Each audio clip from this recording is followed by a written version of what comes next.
என்னோட profit and லாஸை வச்சு உங்களுக்கு எதுவுமே வர போகிறது இல்லை. ஃபர்ஸ்ட் ஆஃப் ஆல் பொறுத்தவரையும் இந்த அளவுக்கு நீங்க ப்ராஃபிட்டபிள் பண்ண முடியும்னா இது கற்பனை, உங்களால பண்ண முடியாது. ஏன் அப்படின்னு பண்ண முடியாது சொல்லும் போது உங்களுக்கு எக்ஸ்பீரியன்ஸ் இல்லாத வரை எதுவும் செய்யாது. ஏன்னா கேண்டஸ்டிக் ஆகப்பட்டது, ஒவ்வொரு சார்ட் பேட்டர்ன் ஆகப்பட்டது, ஒவ்வொரு டேட்டா ஆகப்பட்டது உங்ககிட்ட பேசும். புரியுதுங்களா? நீங்க எந்த வியாபாரம் செஞ்சாலும் சரி, நீங்க எந்த பிசினஸ் பண்ணாலும் சரி, அதுல அனுபவம் இருந்தாலும் சார் வெற்றி வரீங்க. சாதாரண ஒரு பொட்டி கடைக்காரர் இருக்காரு, அவர் தூக்கிட்டு போயிட்டு வெளியே ஒரு ஷாப்ல விடுறேன்னு வச்சுக்கல, அவங்களால மேனேஜ் பண்ண முடியும்னா மேனேஜ் பண்ண முடியும். நான் எக்ஸாம்பிள் எல்லா விஷயம் சொல்லிருக்கேன். ஒரு பொட்டலம் கட்டுறது கூட எக்ஸ்பீரியன்ஸ் தேவைன்னு சொல்லியிருக்கேன். அந்த மாதிரி ட்ரேடிங்ல எக்ஸ்பீரியன்ஸ் கெயின் பண்ணிட்டே இருங்க. ஓகே, எக்ஸ்பீரியன்ஸ் கெயின் பண்ணா மட்டும் தான் வெற்றி பெற முடியும். என்னுடைய ப்ராஃபிட் அண்ட் லாஸை பார்த்து நீங்களும் ட்ரேட் பண்ணா இந்த மாதிரி ப்ராஃபிட்டபிள் பண்ணலாம் அப்படின்னு பெரிய குவான்டிட்டிஸ் கொண்டு வந்து நீங்க போட்டீங்கன்னா லாஸ் கண்டிப்பா வரும். கண்டிப்பா லாசஸ் வரும். ஏன்னா உங்களால லாசஸ் ஏத்துக்கவே முடியாத மனப்பான்மை நிறைய பேருக்கு அதுதான் இருக்காங்க. 99% இல்ல 100% அப்படிதான் இருக்கு. இது உண்மை.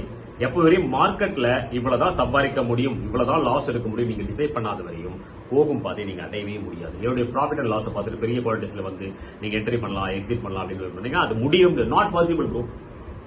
அட்லீஸ்ட் 6 to 7 years ஆகுது எக்ஸ்பீரியன்ஸ் உங்களுக்கு இருக்கணும். அதுக்கப்புறம் தான் உங்களுக்கு நல்லா இருக்கும். சார் யார் ஃபர்ஸ்ட் வர்றாங்கன்னு முக்கியம் இல்லை சார், லாஸ்ட்ல யார் ஃபர்ஸ்ட் வராங்கன்னு தான் முக்கியம்.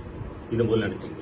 உங்களுடைய சக்திகளும் உங்களுடைய போக்கஸும் உங்களுடைய எஃபெக்டுகளும் அளவு கடந்த விஷயங்களோடு நீங்க செயல்படும் போது அதுதான் வாழ்க்கை, அதுதான் உயிர் மூச்சு அப்படின்றது. சார் மூச்சு விட்டுட்டு இருக்கோம், நின்றுட்டு என்ன ஆயிடும், உடம்பு செத்து போயிடுவீங்க. அதே மாதிரி தான் அது விடாம நின்று இருக்கா, விடாமூச்சோட மூச்சு சுழந்துட்டு விட்டு இருக்கா, ஆக்சிஜனும் போது கார்பன் டை ஆக்சைடு வெளியே வரும். புரியுதுங்களா? அதே மாதிரிதான் நல்லதும் இருக்கும் கெட்டதும் இருக்கும். மேனேஜ் பண்ணி போகணும் வாழ்க்கையில். இல்ல அப்படின்னா வாழ்க்கை எதுவுமே கிடையாது, உங்களுடைய ஸ்தம்பித்து போயிடும் வாழ்க்கை. புரியுதுங்களா? வாழ்க்கை என்பது சிறப்பான ஒரு விஷயம். ட்ரேடிங் என்பது அல்டிமேட்டான ப்ராஃபிட் அல்லக்கூடிய விஷயம். ஸ்கேல்பிங் என்பது அதை விட அல்டிமேட். எனக்கு என்ன வருமோ அதுதான் நான் செய்ய முடியும். எனக்கு ஸ்கேல்பிங்கா நான் பெட்டர். உங்களுக்கு என்ன வருமோ அதை நீங்க செய்யுங்க. சார் எனக்கு ஹோல்டு பண்ணி எடுக்கிறது நான் எக்ஸ்பெக்ட், நீங்க ஹோல்டு பண்ணுங்க. நான் 1 லாட்ல பண்றேன் சார், பண்ணுங்க. நான் உங்களை மாதிரி 15 லாட்ஸ் பண்ணும்போது எனக்கு பயமா இருக்கு. அந்த பயம் போற வரையும் 1 லாட்ல பண்ணுங்க. யார் உங்களை அவ்வளவு லாட்ல பண்ண சொன்னா? கடன் வாங்கியோ லோன் வாங்கியோ வேற எதனா பிளாட்டை வித்து கொண்டு வந்த பைசா எதுக்காக ட்ரேடிங்ல போடுறீங்க? அந்த பைசாவை கொஞ்சமா செலவு பண்ணி உங்களோட ட்ரேடிங் செட்டப் பண்ணிட்டு நீங்க அது மேல போக்கஸ் பண்ணிருந்தா உங்க பைசா உங்க கிட்டே இருந்திருக்குமே. அதுவரை நீங்க இன்வெஸ்ட்மெண்ட் பண்ணிட்டு எதுனா ஒரு பெஸ்ட் ஸ்டாக்ல நீங்க அழகா ஹோல்டு பண்ணி வச்சிருக்கலாமே. ட்ரேடிங் ஃபுல்லா கத்துட்டு போட அதை எடுத்து நம்ம ட்ரேட் பண்ணிருக்கலாமே. இன்வெஸ்ட்மெண்ட்ல இருக்கக்கூடிய லாபமும் உங்களுக்கு வந்திருக்கும். அது இல்லாம உங்களுக்கு ட்ரேடிங்க கத்துட்டு இருப்பீங்க. நீங்க வாழ்க்கையில் அடுத்த கட்டத்துக்கு போவீங்க. புரியுதுங்களா? ஏன் அப்படி சொன்னா என்னுடைய அனுபவம், பர்சனல் அனுபவம். எனக்கு யாரும் சொல்லல சார். நானே அடி வாங்கி உத வாங்கி கத்துக்கிட்ட விஷயங்கள். பிராக்டிக்கல் தான், தேரிக்கல் தான். ஒரு புக்ல இருக்கிறது நடந்திருக்கா அப்படின்னாக்கா அதெல்லாம் கதை. வாழ்க்கையில் யார் அனுபவசாலிகள் சார்? நிறைய படிச்சிருப்பாங்க. பிராக்டிக்கல் அனுபவம் இருக்குன்னா கிடையாது. புரியுதுங்களா? ஒருத்தர் படிச்சே இருக்க மாட்டாங்க, ஆனா பிராக்டிக்கல் அனுபவம் பயங்கரமா இருக்கும். எக்ஸாம்பிள் உங்களுக்கே தெரியும், நிறைய பேர் இருக்காங்க. படிக்காத ஆட்கள் தான் படித்த ஆட்கள் படிக்காத ஆட்கள் கிட்ட வேலை செய்யறாங்க. அப்போ திறமை எங்க இருக்கிறது? எஜுகேஷன் இல்லையா? எஜுகேஷன் என்பது உங்களோட பேஸ், ஒரு அறிந்து கொள்ளக்கூடிய ஒரு விஷயங்களை தவிர, ஆனா அனுபவம் என்பது உங்கள் வாழ்க்கையை அடுத்த கட்டத்தை கொண்டு போகும். நீங்கள் யார், நீங்கள் என்ன சாதிக்க வேண்டும் என்று நினைக்கிறீர்களோ அதை சாதிக்க வேண்டும் என்றால் அனுபவம் முக்கியம்.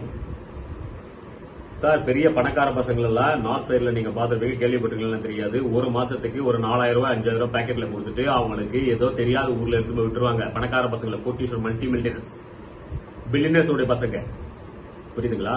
அவங்க 4 மாசம் கஷ்டப்பட்டு அந்த பைசா வச்சு சாப்பிட்டுட்டு கடை ஓரம் வியாபாரம் பண்ணிட்டோ இல்ல வேலை செஞ்சுட்டோ அதுல இன்கம் பண்ணி அவங்க 4 மாசம் அவங்க கஷ்டப்படக்கூடிய அனுபவத்தை கொண்டு வந்து அதுக்கப்புறம் தான் அவங்க பிசினஸ்ல இறங்குவாங்க. இது யாரு தெரியுங்களா? இது மார்வாடிஸ். தெரியுங்களா உங்களுக்கு? இந்த ரகசியம் சொல்லியிருக்காங்களா? யாரும் சொல்லியிருக்க மாட்டாங்க.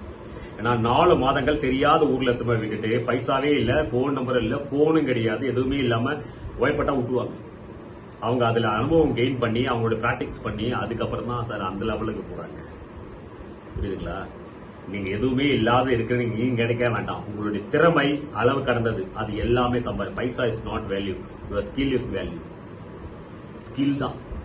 நீங்க எவ்வளவு உங்களுடைய அறிவுத்திறனையும் அனுபவபூர்வங்களை நீங்கள் மிங்கல் பண்றீங்களோ வாழ்க்கையில் வேற கட்டம். என்னுடைய மோட்டிவேஷன் எல்லாம் புரிஞ்சுன்னு நினைக்கிறேன். ட்ரேடிங்ல இப்படிதான் செயல்படணும், இப்படிதான் செயல்பட முடியும். ஷார்ட்கட் வே நீங்க தோண்டிங்கன்னா ஷார்ட்கட் எவ்வளவு தூரம் போதோ பரமபதத்துல மேல இருக்க பாம்பு அடிச்சுன்னா லாஸ்ட்ல கீழே தான் வருவீங்க. நடுவில் எந்த லூப் ஹோலுமே இருக்காது தப்பிக்கிறது. புரிஞ்சுக்குங்க. நீங்க எஃபெக்ட் பண்ணி ஸ்டெப் பை ஸ்டெப்பா போனீங்கன்னா வாழ்க்கையில் கடைசி கட்டம் வரையும் நீங்க வின்னிங் பண்ணிட்டே இருக்கலாம். தோல்விகள் சின்னதா வந்தாலும் உங்க கண்ணுக்கு தெரியாது. நீங்க வெற்றி பாதை நோக்கி போயிட்டே இருப்பீங்க. இது டெஃபினட்டா நான் சொல்ல முடியும். Okay, thank you. பிடிச்சிருந்து நினைக்கிறேன். இது உங்கள் ராஜ் கேம்பிங், என்னுடைய new channel trade with Raj. Subscribe பண்ணாம சப்ஸ்கிரைப் பண்ணுங்க, லைக் போடுங்க, ஷேர் பண்ணாலும் ஷேர் பண்ணுங்க. பெஸ்டான கண்டென்ட்ஸ், பெஸ்டான ஸ்ட்ராட்டஜிஸ் வந்துட்டே இருக்கும், அப்டேட் வந்துட்டே இருக்கும். ஃப்ரீ டெலிகிராம் குரூப் டிஸ்கிரிப்ஷன்ல இருக்கு, அதை நீங்க ஜாயின் பண்ணிக்கோங்க. அதில் நிறைய அப்டேட்ஸ் கொடுத்துட்டே இருப்பேன். அது இல்லாம என்னுடைய பேர்ல யாரும் ஃபோன் பண்ண மாட்டாங்க. என்னுடைய பேர்ல எந்த டெலிகிராம் குரூப்ஸும் கிடையாது. என்னுடைய பேர்ல எந்த வாட்ஸ்அப் குரூப்பும் கிடையாது. யாருன்னா நான் என்னுடைய அசிஸ்டன்ட் பேசுறேன், இல்ல ராஜ் கால்பென்ட்ல இருந்து நான் பண்றேன் அப்படின்னு ஃபோன் பண்ணாங்கன்னா கண்டிப்பா அவங்க ஸ்கேமர், அவங்கள பிளாக் பண்ணுங்க, அவங்கள பத்தி கம்ப்ளைண்ட்ஸ் பண்ணுங்க. ஓகே காய்ஸ், பிடிச்சிருந்து நினைக்கிறேன். லைக் பண்ணுங்க, ஷேர் பண்ணுங்க, சொல்ல பண்ணுங்க. ஓகே, பாய், தேங்க்யூ.